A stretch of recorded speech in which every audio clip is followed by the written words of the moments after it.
Hello there and welcome to this video. This one's going to be on game analysis and problem solving. So we're going to look at a few different problems and solve them either using inductive or deductive reasoning, and we've looked at both of those so far. So inductive or deductive reasoning can be used to solve problems and win games. So inductive reasoning, if you guys recall what that is, it's often used to solve simple problems with patterns. So you're going to look at maybe like an easier case where you can find a pattern in it and then apply that to your case. Or maybe you notice a pattern with how the numbers are adding up and then you kind of build off of that, and we're going to kind of see one like that. So the other thing is deductive reasoning, and this uses known facts or assumptions to draw a conclusion. So for deductive, you use only known facts. Everything you're using has to be true, and then you can go to the next step and then build off that and just keep going from step to step.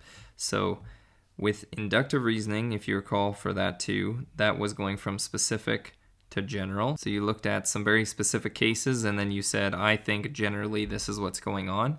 Whereas for deductive, this is where you use the proof. So it was very general and it can apply to very specific cases because it applies to everything.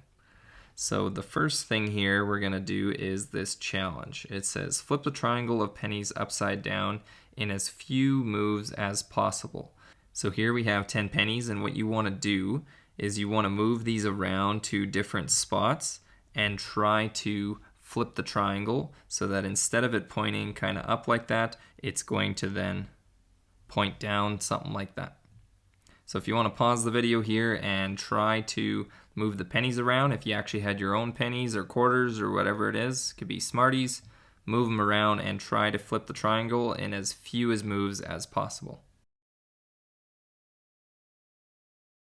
So hopefully as you were working that one out, you noticed that it took maybe a different number of moves each time that you did it, but there's one way that's going to be the least amount of moves. So for that one, what you want to do is you want to take this one right here and you want to move it over to that spot right there.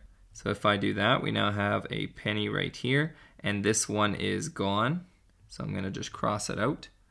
Then what you're going to do is you're going to take this one and you're going to move it right here. So it's going to be right there. So this is now gone. And then you're going to take this one and that one is going to move to right there. So you're going to have that one, and then this one is now gone. And you can see that we now have our triangle flipped and the pennies are now pointing downwards. So that's how you do that one. That only took me, if we count, this was the first move, that was our second move, and then this one here was our third move. So the least amount of moves that this takes is 3. Now with all of the examples we do, if you want to pause the video first before we start, you can attempt them yourself and then after just watch for the solution. Next we have our first example. So it says, Sue signed up for games at her school's fun night. 7 other people were assigned to her group, making up blank pairs of partners. So if there was her plus 7 other people, total there is now going to be 8 people, and if you made pairs out of those, you're going to have 4 pairs. So there's 4 pairs of partners. They played at a rectangular table. So this is going to be our table down here with 2 people on each side. So each side is going to have 2 spots. So I'm just going to put 2 blanks on each side of the table.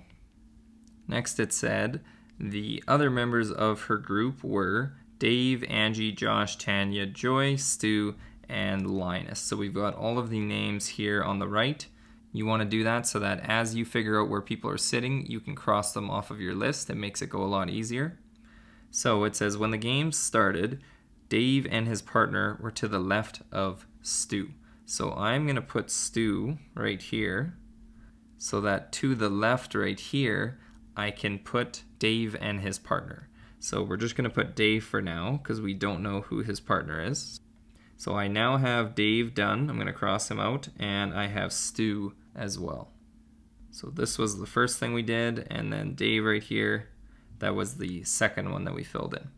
So next it said across from Dave was Sue. So right across from Dave, we're going to put Sue. And that is the third thing. So we're going to put a 3 there. And the second part of that sentence, it says, who was to the right of Josh. So if Sue is to the right of Josh, that must mean that Josh has to be here so that Sue is then to his right. So we'll place Josh right there. And that is now the fourth person that we placed. So let's cross off Sue and Josh. Then it says Dave's brother's partner, Tanya, was across from Stu. So across from Stu is going to have to be Tanya. So let's put Tanya over there. And that is the fifth person that we've placed. So let's cross Tanya off. So that sentence actually had another kind of piece of information in it. It said Dave's brother's partner. So the other person here is Dave's brother. And the only names that we have left are Angie, Joy, and Linus. So the only person that could be his brother is Linus. So we're going to put Linus there. And that is now the sixth person that we placed. We can cross them off of our list. Going to the next sentence, it said Joy was not on Stu's right. So if Stu's here, Joy is not on the right. That must mean that she's on the left. So I can place Joy right here. So that is now the seventh person. And then the only person we have left is Angie, and there's only one spot. So Angie has to go in that last spot, and that is the eighth person that we placed around the table. So in this example, if I had asked you what type of reasoning were we using for this, if it was inductive or deductive, what do you think we're using in this? So in this case, we use deductive reasoning for this one. So we use known facts to draw a logical conclusion. So example 1 is now finished. We can move to example 2.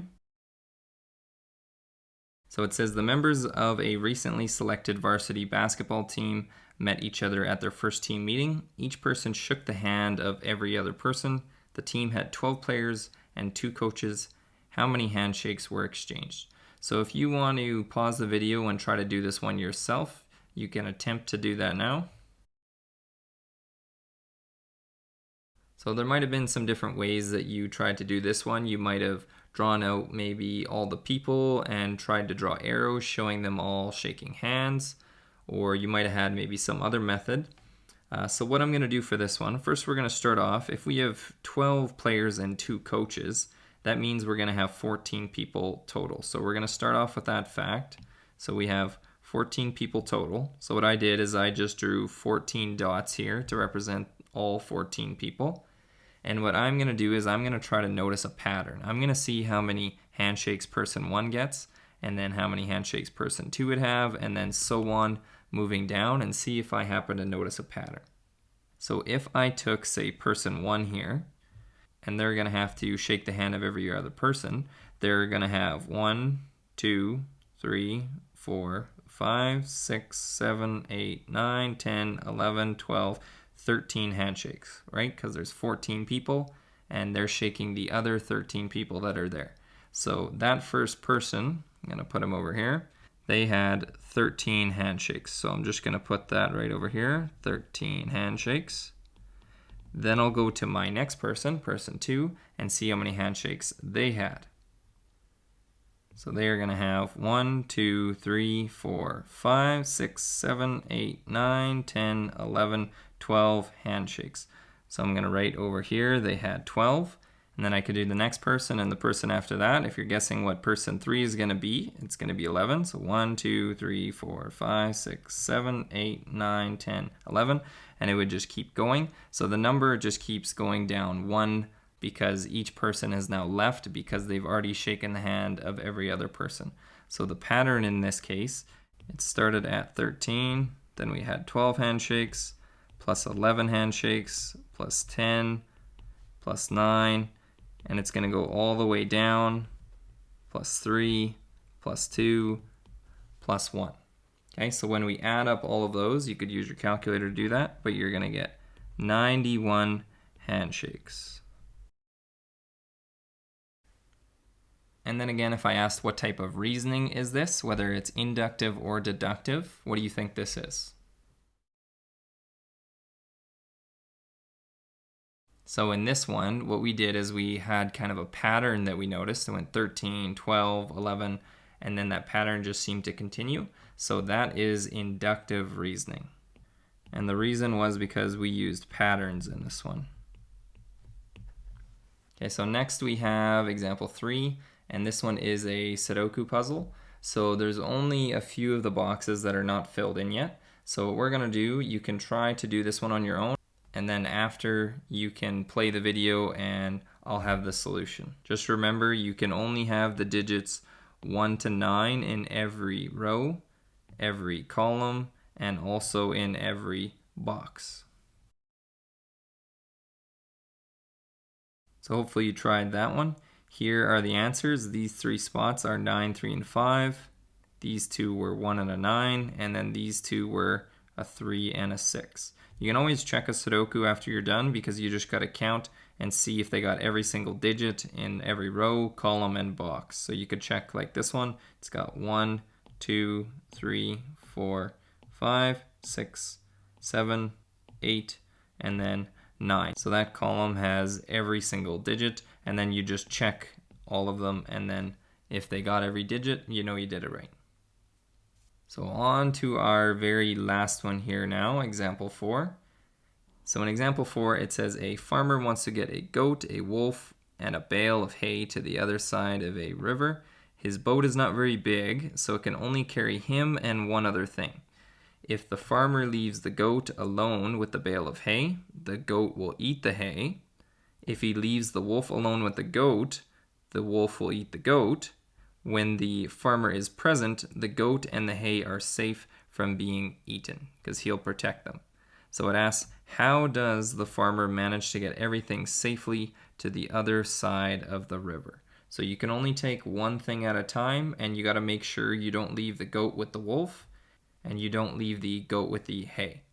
So pause the video and try to work out that one. So I'm going to go through the solution of that one here now.